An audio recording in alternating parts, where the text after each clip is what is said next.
Pemberhentian tetap kepada Tradu Hasyim Asyari. Mengucapkan alhamdulillah dan saya mengucapkan terima kasih kepada DKPP yang telah membebaskan saya dari tugas-tugas berat sebagai anggota KPU yang menyelenggarakan. Nah ini pelajaran justru bagi para pemegang tampuk kekuasaan.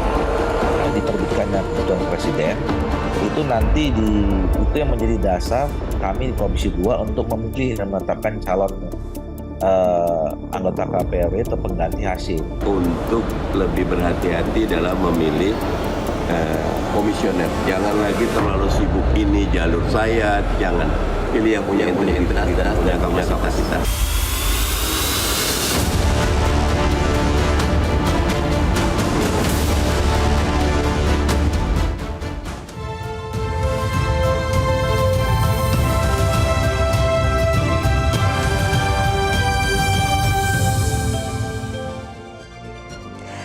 Halo, selamat malam pemirsa. Pemecatan Ketua KPU Hasyim Asyari akibat kasus asusila dengan seorang perempuan berinisial CAT oleh Dewan Kehormatan Penyelenggara Pemilu DKPP menandakan adanya krisis integritas dalam pucuk pimpinan Komisi Pemilihan Umum. Bisa saja kasus ini hanya menjadi puncak gunung es, penyelewengan kekuasaan dan fasilitas yang terjadi. Akankah pemecatan ini menjadi efek jera bagi siapa yang mencoba bermain-main dengan relasi kuasa? Akankah KPU mampu berbenah di sisa waktu jelang pilkada? Inilah Panggung Demokrasi, Ketua Lembaga terjerat asusila.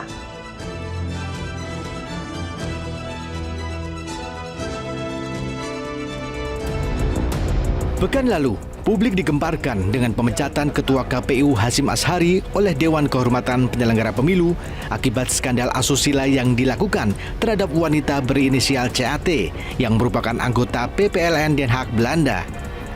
Menjatuhkan sanksi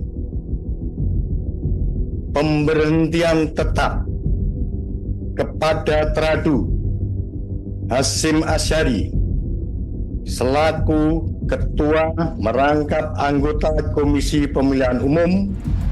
Terkuaknya perilaku memalukan sang Ketua KPU sangat mencoreng lembaga penyelenggara pemilu yang memang belakangan syarat kontroversi terkait penyelenggaraan pemilu dan Pilpres 2024. Krisis kepercayaan terhadap KPU menjadi tamparan keras bagi DPR, khususnya Komisi 2 DPR, sebagai mitra sekaligus lembaga yang memilih para komisioner KPU periode 2022-2027. Ini berulang, ya kisah periode lalu suap, ya, kisah sekarang urusan etika sebelumnya, dan karena itu ini menjadi tamparan buat kami di Komisi 2 untuk lebih berhati-hati dalam memilih komisioner. Jangan lagi terlalu sibuk ini jalur saya, jangan pilih yang punya integritas dan punya kapasitas.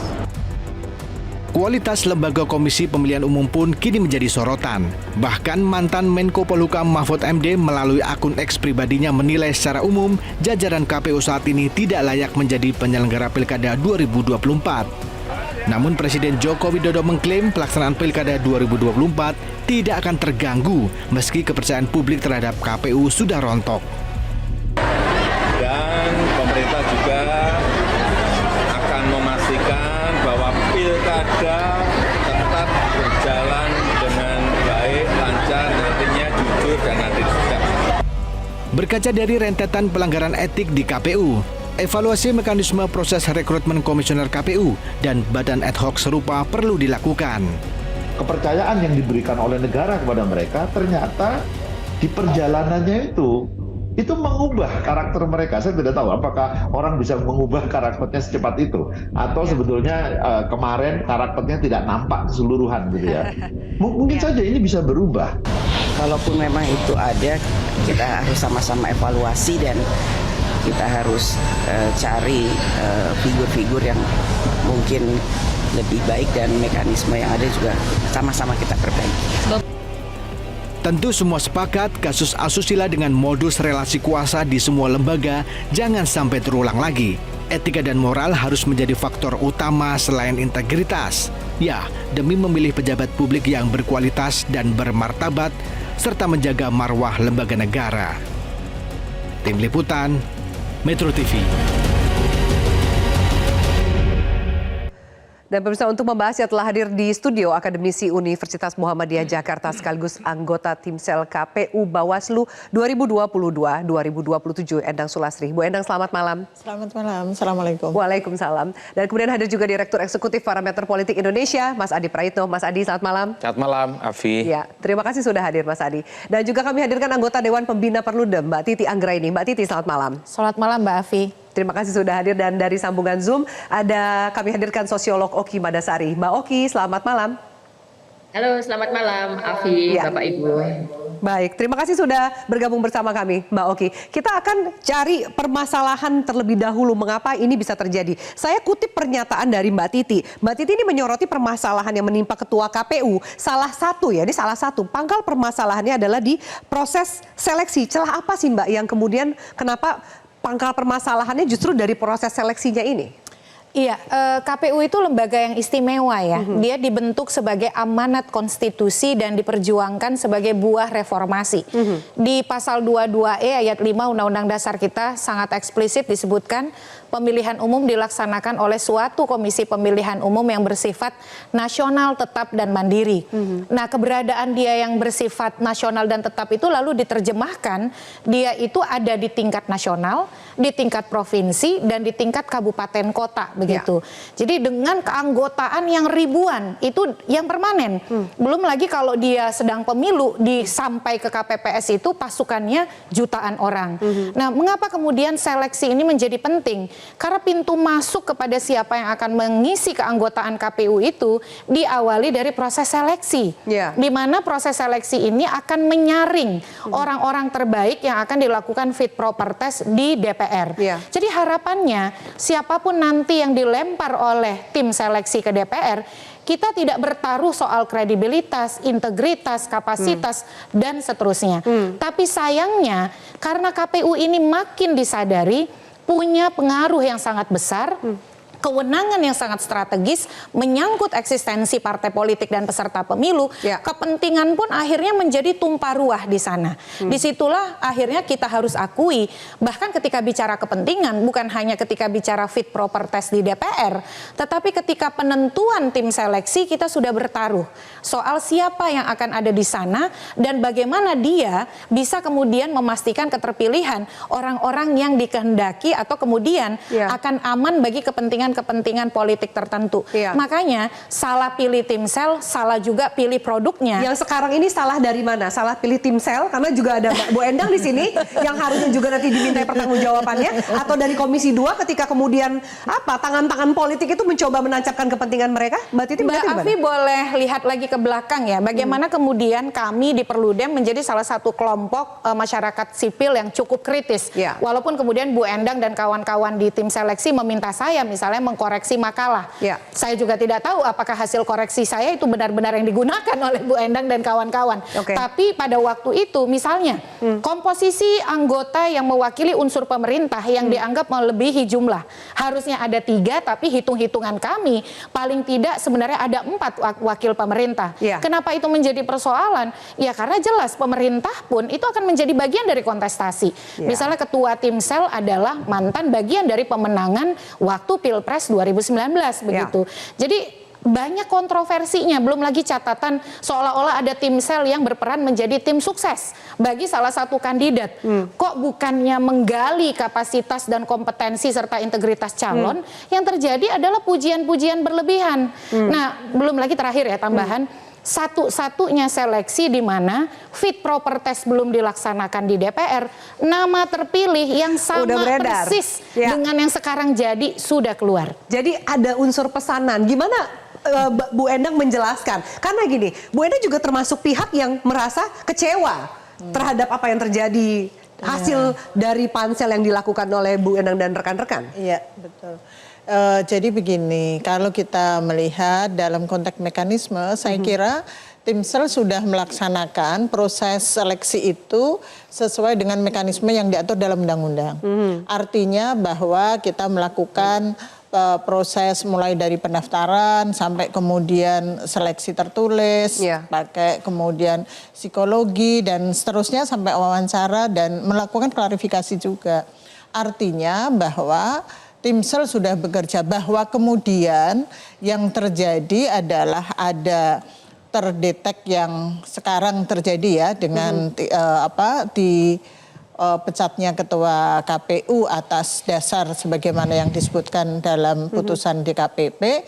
Saya kira mungkin tidak seluruhnya itu bisa kita prediksi. Tapi gitu. Sudahkah ada informasi atau mengecek latar belakang sampai kemudian karakter itu kan mungkin nggak langsung berubah pas menjabat sesuatu kan Bu? Iya. Apakah sempat mungkin Ibu bisa cerita setelah sempat mendapatkan informasi itu? Iya, sebenarnya memang kita juga melakukan track record, ya kan, kemudian juga kita minta masukan dari masyarakat, gitu kan, dan dari masyarakat itu kemudian kita lakukan klarifikasi. Memang pada waktu itu sebagaimana yang saya jelaskan ada masukan dari masyarakat dan kemudian kita lakukan klarifikasi setelah mereka wawancara.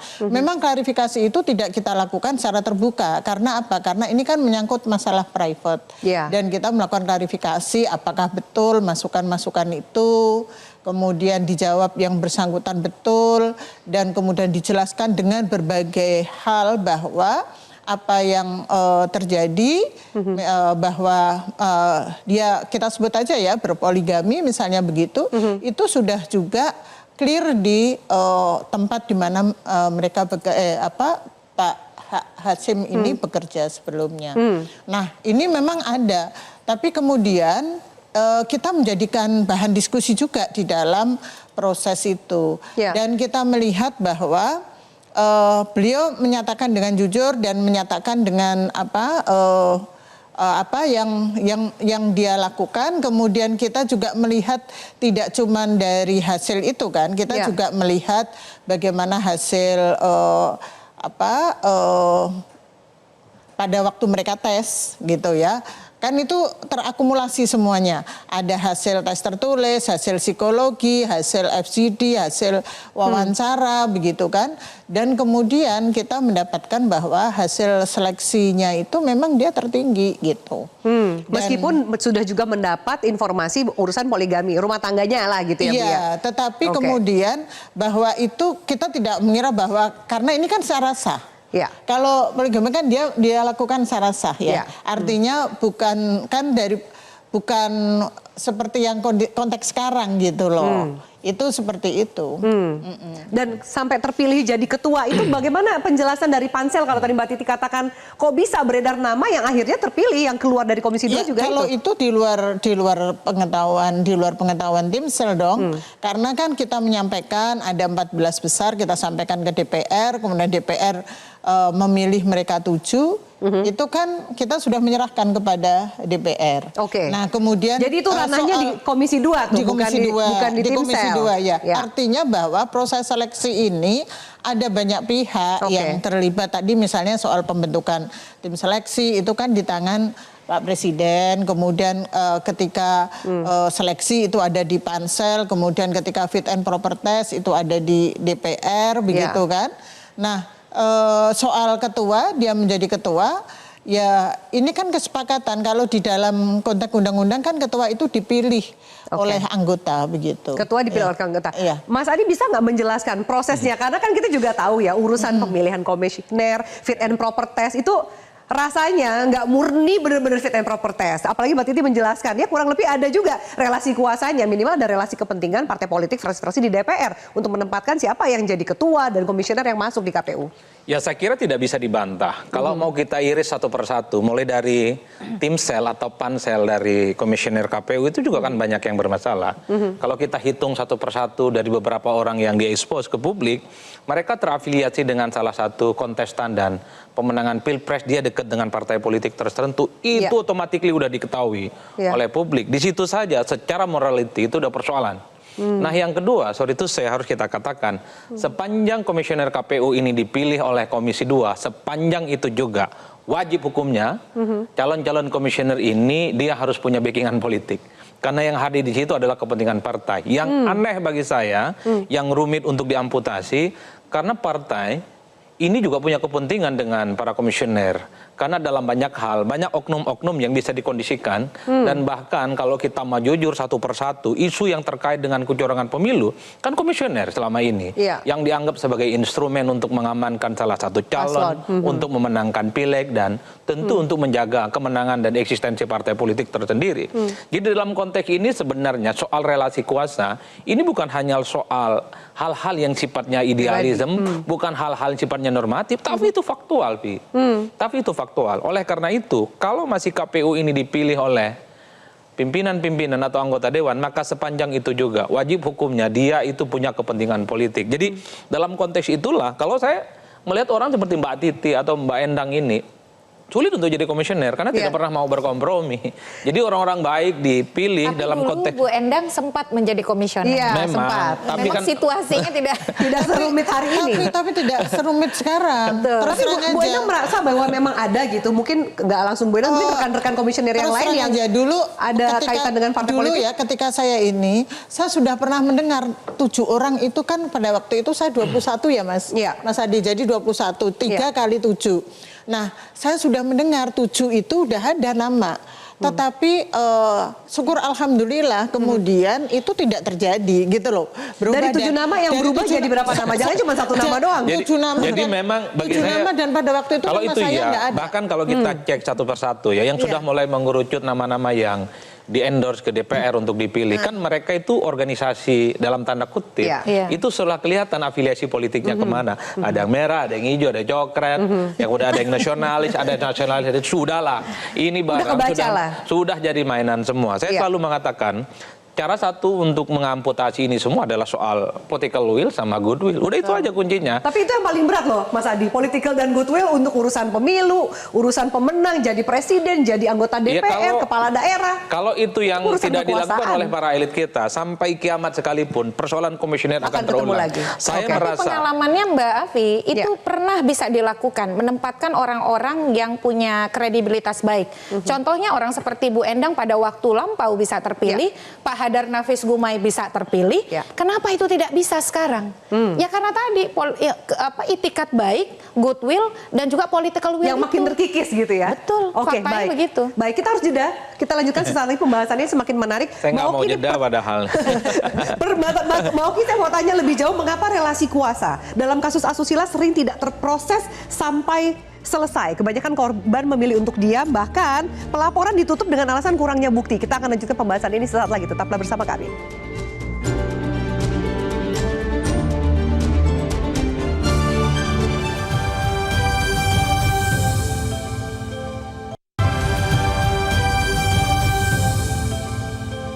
Terhadap penerbitan Peraturan KPU Nomor 5 Tahun 2022 tentang perubahan keempat atas Peraturan KPU Nomor 8 Tahun 2019 tentang Tata Kerja Komisi Pemilihan Umum, Komisi Pemilihan Umum Provinsi, dan Komisi Pemilihan Umum Kabupaten Kota bahwa Peraturan AKWO menghapus ketentuan Pasal 40 Ayat 4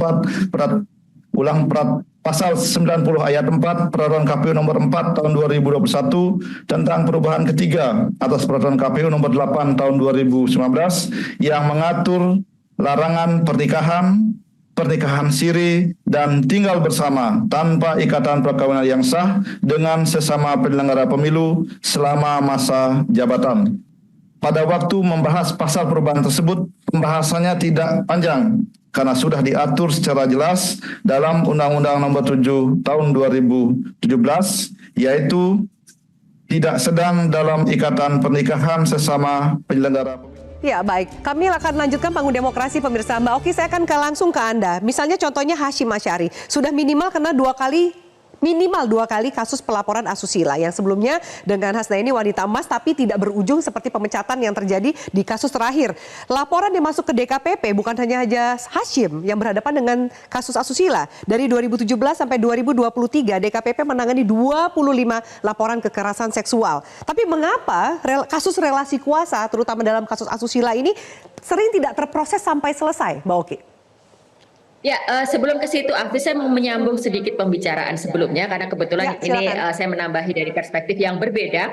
Jadi kita tidak bisa melihat kasus Ketua KPU ini sebagai sesuatu yang terpisah dari kondisi Indonesia hari ini. Selain Ketua KPU, kita tahu ada pimpinan MK yang juga kena kasus, kena masalah etika, lalu ketua KPK, lalu kemudian Bawaslu sebelumnya juga dinyatakan melanggar etika. Nah, di sini kita bisa melihat bahwa kasus ketua KPU ini tidak unik, tidak hanya terjadi pada ketua KPU dan lembaga KPU, tapi terjadi pada lembaga-lembaga demokrasi di era Presiden Jokowi. Jadi saya melihat ini memang sedang ada pembusukan demokrasi melalui pembusukan institusi-institusi demokrasi. Dan saya sepakat bahwa proses rekrutmen menjadi awal dari ini semua. Tapi kemudian kita harus mencari akarnya dari awal. Ketika bicara tentang tim pansel, tim seleksi, siapa yang menentukan itu? Presiden. Jadi di situ tetap harus kita mempertanyakan bagaimana proses pemilihan tim panselnya, lalu kemudian panselnya bagaimana melaksanakan seleksinya, hingga kemudian DPR. Dan kita tahu semuanya memang betul hanya mengamankan kepentingan, bukan mencari sosok terbaik, sosok yang paling berintegritas untuk menjalankan tugasnya. Lalu soal kasus asusila ini. Pertama adalah sebenarnya ketika sudah dinyatakan bahwa ketua KPU melakukan tindakan asusila, kita sekarang ini memiliki yang namanya Undang-Undang Tindak Pidana Kekerasan Seksual. Jadi sebenarnya ini tidak lagi berhenti di persoalan etika atau persoalan internal KPU, tapi ini sudah menjadi sebuah tindak pidana, tindakan yang bisa diproses secara hukum. Jadi jika memang Undang-Undang Tindak Pidana Kekerasan Seksual ini betul-betul bisa ditegakkan, seharusnya kasus asusila ini tidak hanya berhenti dalam bentuk pemecatan, tapi juga dalam bentuk pengusutan kasus ini secara hukum. Lalu berikutnya yang juga terkait dengan hal ini, ketika kita mendengarkan bagaimana putusan dari peradilan etika atau tim etik KPU itu, kita bisa mendengar bahwa ketua KPU itu melakukan penyalahgunaan fasilitas negara. Dia melakukan tindakan yang dikatakan asusila itu dalam posisi dia sebagai ketua KPU. Dia menggunakan dana KPU untuk pergi ke Belanda, untuk melaksanakan tugasnya, lalu kemudian melakukan tindakan asusila itu. Jadi kemudian di sini juga ada tindak pidana korupsi, ada penyelewengan yang harus diusut. Jadi semuanya tidak hanya sekedar berhenti pada pemecatan selesai, tapi harus ditindaklanjuti. Oke, baik. Saya akan kembali ke Mbak Titi. Bagaimana Anda menanggapi bahwa nanti dulu pemecatan hanya pintu awalnya saja, ada kasus pelecehan kekerasan seksual di situ, ada kemudian tindak pidana korupsi, ada penyalahan fasilitas, anggaran negara dan lain-lain. Mbak Titi melihatnya, bisakah kita dorong sampai sejauh sana? Saya setuju ya dengan Mbak Oki. Pertama begini, pelapor atau pengadu itu adalah korban. Jadi itu harus ditempatkan. Jangan kemudian terjadi reviktimisasi, pengkondisian dia sehingga menjadi korban berkali-kali dengan kesalahan cara pandang dan paradigma kita melihat perkara ini. Jadi harus dilihat bahwa dia adalah korban dari sebuah relasi kuasa. Meskipun ada perjanjian balik nama apartemen, lalu kemudian ada biaya bulanan sampai ada angka 4 miliar yang harus diberikan. Tapi harus diingat itu adalah eskalasi dari tipu daya dan juga bujuk rayu memanfaatkan relasi kuasa tadi. Jadi situasi itu tidak akan tercipta kalau tidak ada kemudian manipulasi informasi, pendekatan secara intensif menggunakan hubungan relasi atasan bawahan. Ini beliau ini PPLN loh. Yang satu lagi adalah ketua KPU. Jadi jangan kemudian kita melakukan pengadilan tanpa kemudian fakta-fakta. Baca putusan kalau mau tahu begitu ya. Yang kedua, DKPP mengatakan selain tindakan asusila tapi juga terbukti penyalahgunaan jabatan, wewenang dan fasilitas negara. Dan yang lebih buruk lagi bagaimana struktur birokrasi KPU bisa dimobilisasi untuk melayani kepentingan personal yang sangat tidak berkaitan dengan jabatan. Jadi makanya saya selalu merekomendasikan sebenarnya kalau mau bikin pansus pansus KPU, hak angket KPU, situasi hari ini sudah memenuhi syarat.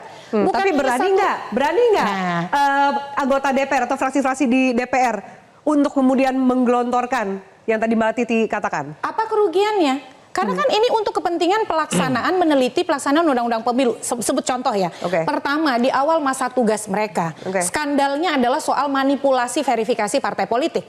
Habis dari itu bagaimana mungkin surat suara sudah didistribusi lebih dulu di misalnya Taiwan.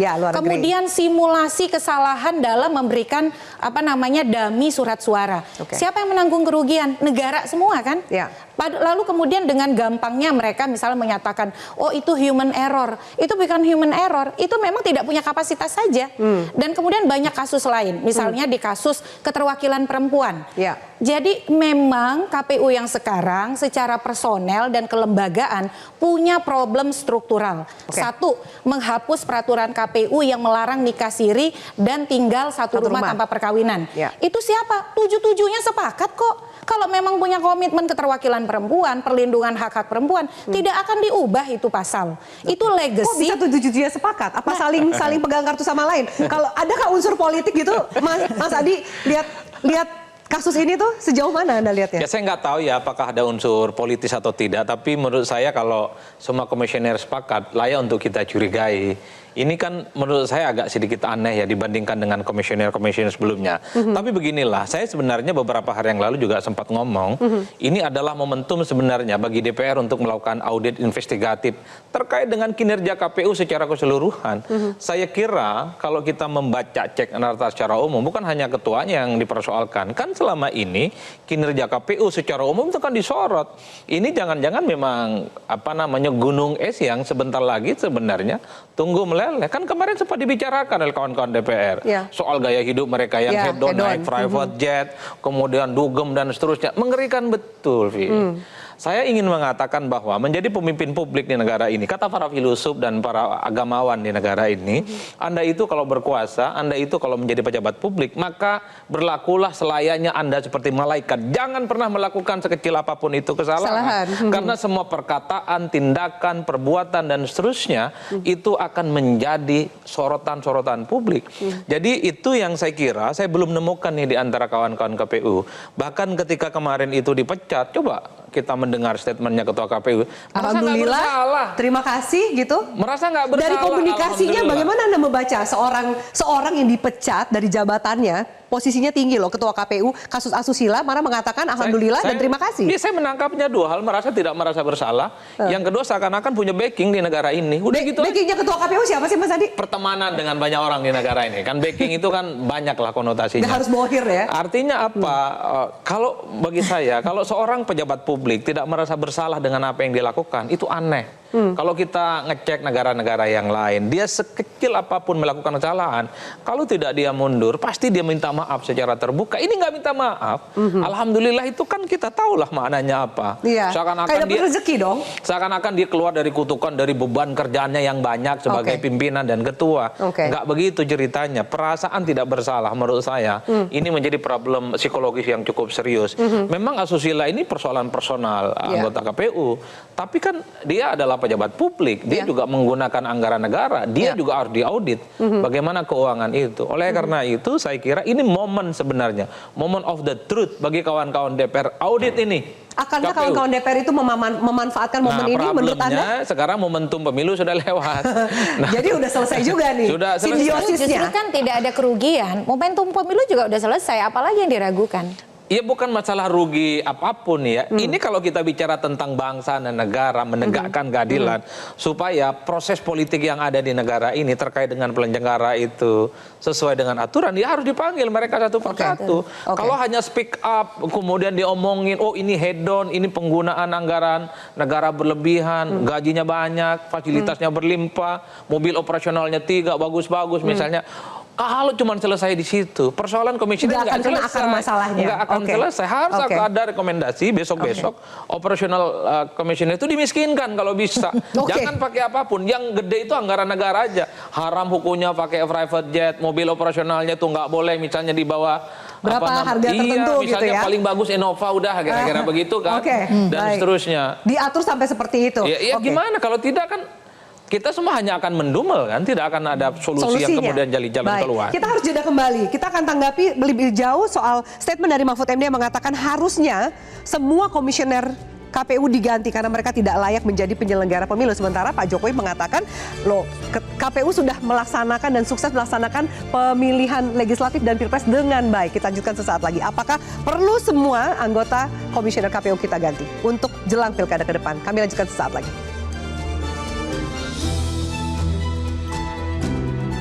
KPU-nya disuruh minta maaf itu kan kecuali kita ya.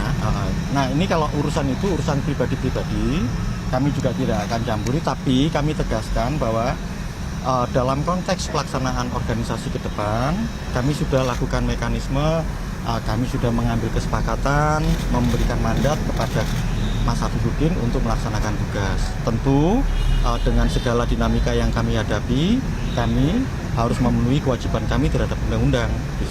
Kalau kasus pelanggaran kode etik pemilu ya, kode etik dan perilaku penyelenggara pemilu itu persoalan pribadi-pribadi.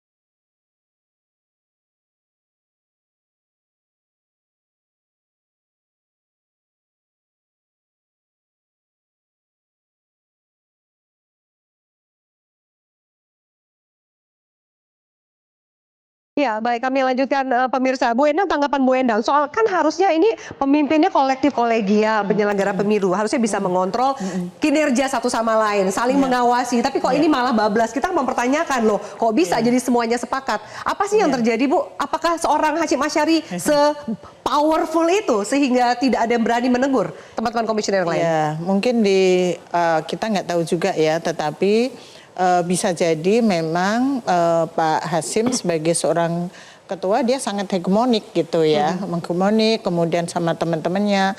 Dan yang juga saya sayangkan sebenarnya adalah kontrol dari DPR, dari Bawaslu itu tidak dilakukan. Maksudnya mereka kemudian kemarin mengundang yang tadi disampaikan oleh Mas Adi ya, menyatakan gaya hidup yang hedonisme yang kemudian pakai private jet dan seterusnya. Tapi kenapa itu tidak dilakukan oleh teman-teman DPR maupun teman-teman Bawaslu sebagai pengawas pemilu begitu loh. Ya semestinya memang ada kontrol, ya kan? Nah ini berarti semuanya kebablasan. Atau gitu. Bablasnya bareng-bareng, Bu, jadi nggak ada bisa kontrol memang. Karena semua saling punya kepentingan yang mengikat. Itu. Nah ini yang semestinya dalam konteks lembaga politik ketika dibentuk lembaga penyelenggara pemilu itu kan ada kontrol dari situ. Dan yang kedua kemudian juga kita melihat bahwa laporan-laporan dari masyarakat yang kemudian disampaikan kepada DKPP, ternyata putusan-putusannya itu tidak membuat jerah. Iya. Ya kan? Udah ada putusan misalnya peringatan keras ya, peringatan keras terakhir.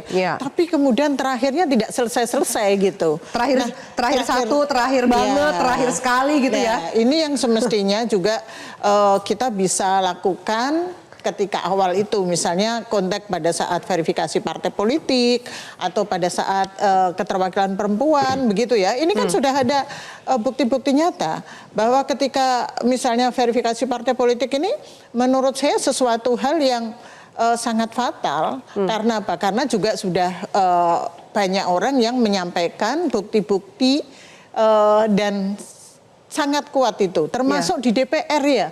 Di DPR itu juga disampaikan ini seperti apa Pak Hadar kalau nggak salah yang semula itu terbuka, kemudian di DPR itu menjadi tertutup gitu kan. Nah ini sebenarnya kan udah situasi yang dibikin itulah ya akhirnya ini sebenarnya pada awal itu sudah bisa dilakukan proses pencegahan ya kan.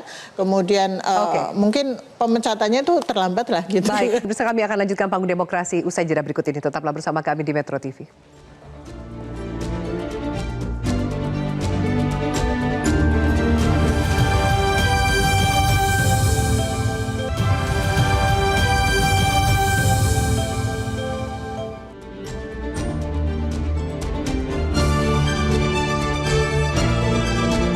Netizen yang kami lakukan pemirsa dengan pertanyaan yang muncul di layar kaca Anda. Jadi hampir Netizen di aplikasi X dan Instagram mengatakan ya, Komisioner KPU terjerat kasus. Apakah ini akan mempengaruhi kepercayaan Anda terhadap KPU? Ini menjadi pekerjaan rumah para komisioner berikutnya. Bicara soal integritas, masihkah Anda percaya terhadap integritas Komisioner KPU? Ada yang mengatakan masih dari aplikasi X 92%, masih dari netizen di Instagram 46%, tidak mengatakan 54%.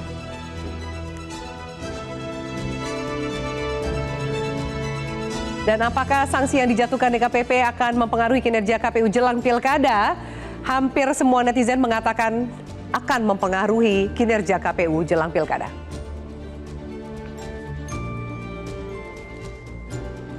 Ya, perlukah Komisioner KPU Pusat diganti sebelum pilkada? 81% netizen di Instagram dan 91% netizen di aplikasi X mengatakan perlu untuk dilakukan pergantian komisioner sebelum pilkada.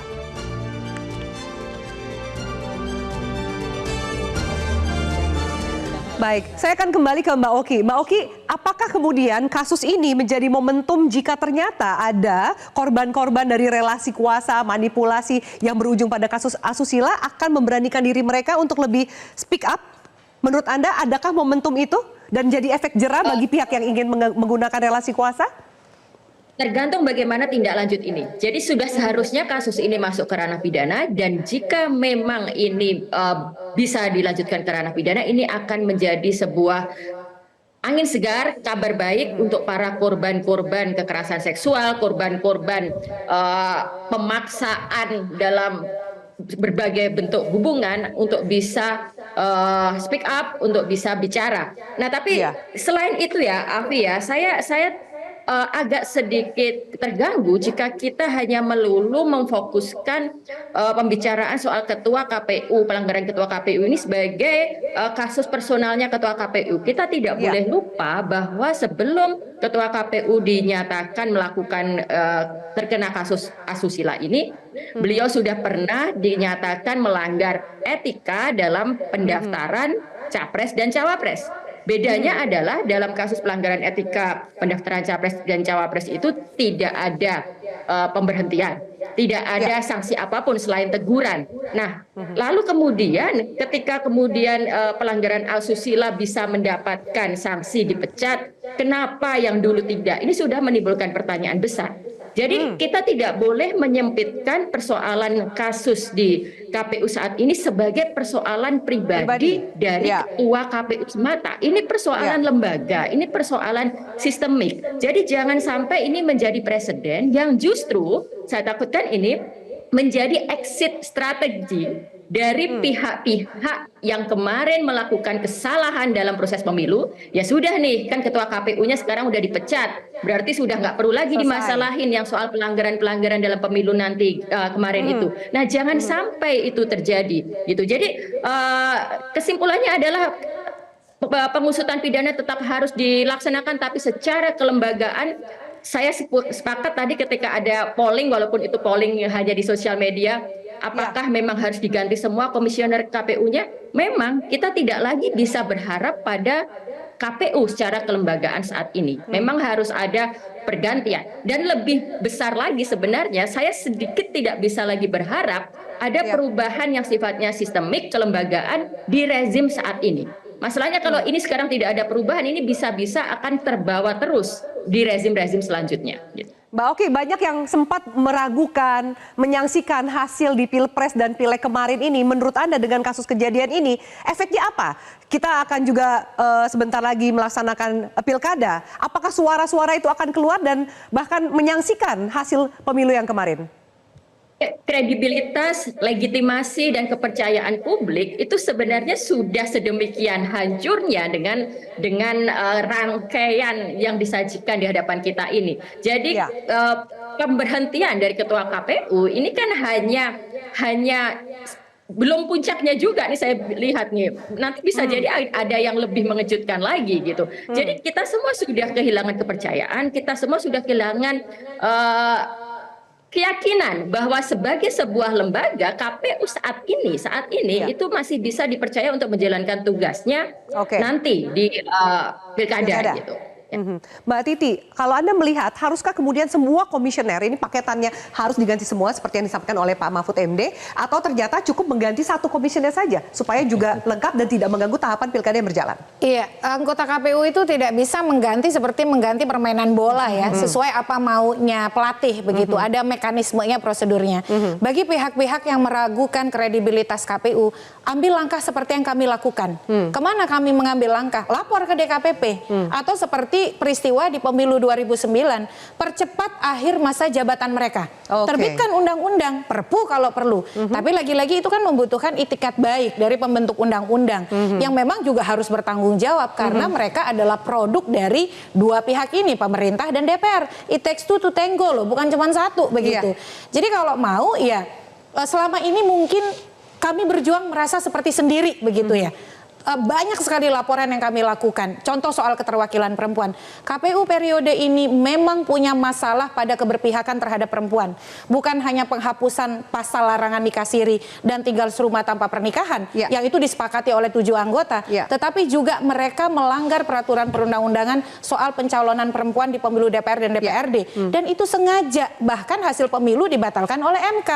Jadi kalau dalam konteks itu mestinya saya setuju tuh, semua-semuanya itu mendapat sanksi terberat dari DKPP. Tapi kan kita seperti jalan buntu. Tapi ini prosesnya ada nggak? Kan tahapan pilkadanya udah berlanjut. Ya itu tadi, proses yang disediakan secara normatif hanya lewat DKPP, atau kemudian pemberhentian akhir masa jabatan lebih cepat melalui undang-undang. Lebih dari itu kita tidak punya cara begitu. Tapi sisanya balik lagi nih kan, untuk menentukan Mas Adi ujungnya ada kepentingan partai politik lagi atau siapapun lah, sosok-sosok yang memiliki kepentingan siapa komisioner yang akan maju, mau dipercepat, ganti semuanya, ganti salah satunya, lobby itu kan akan tetap terjadi kan Mas Adi? Dalam kondisi saat ini saya kira kita tidak bisa berpikir normal bahwa KPU itu tidak bisa dihentikan di tengah jalan karena mereka ada sisa waktu yang agak panjang ya. Kita harus berpikir di luar itu semua, bahwa perpu harus dikeluarkan misalnya. Kenapa ini dianggap tidak genting seperti hal-hal isu-isu yang lain?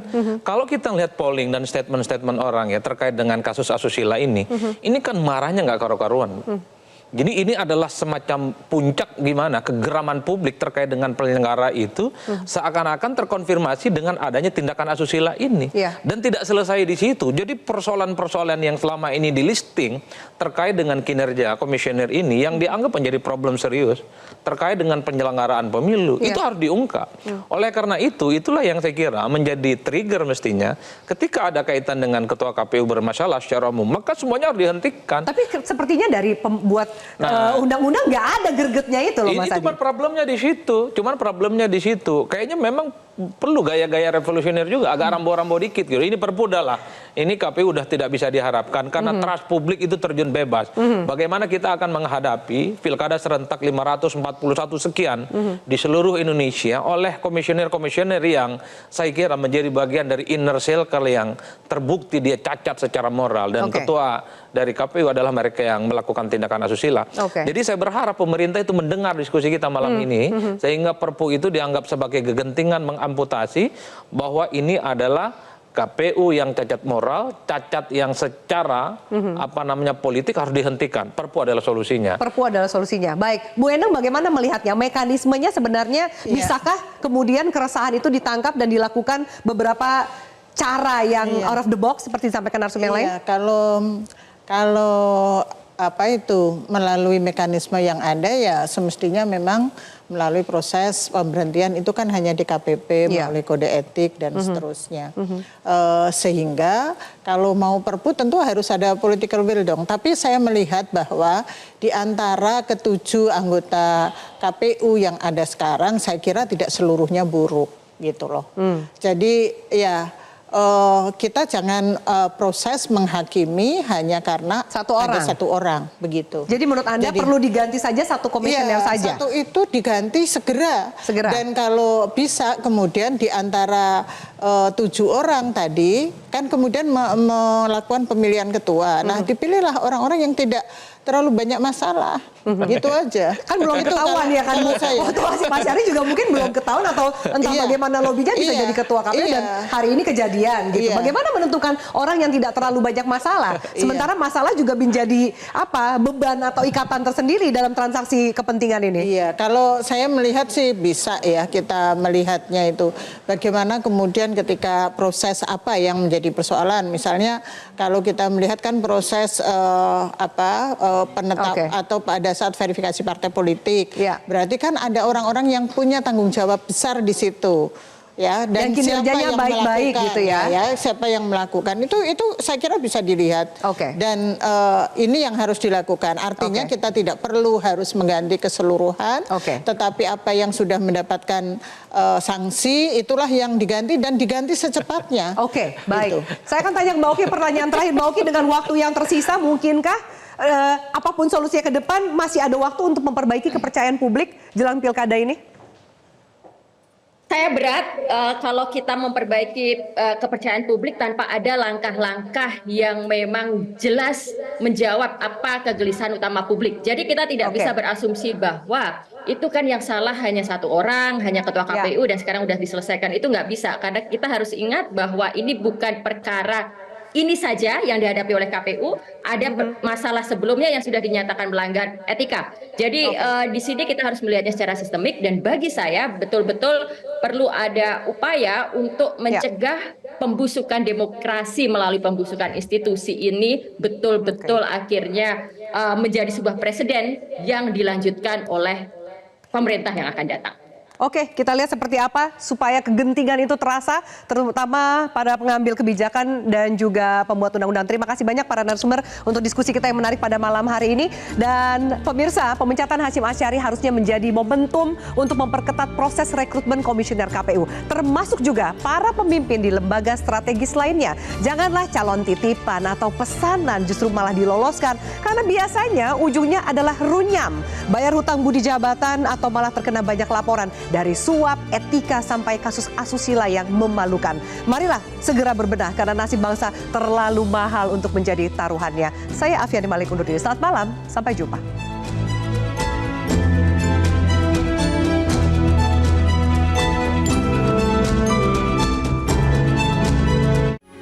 Metro TV. Jelajahi cara baru mendapatkan informasi. Download Metro TV Extend sekarang.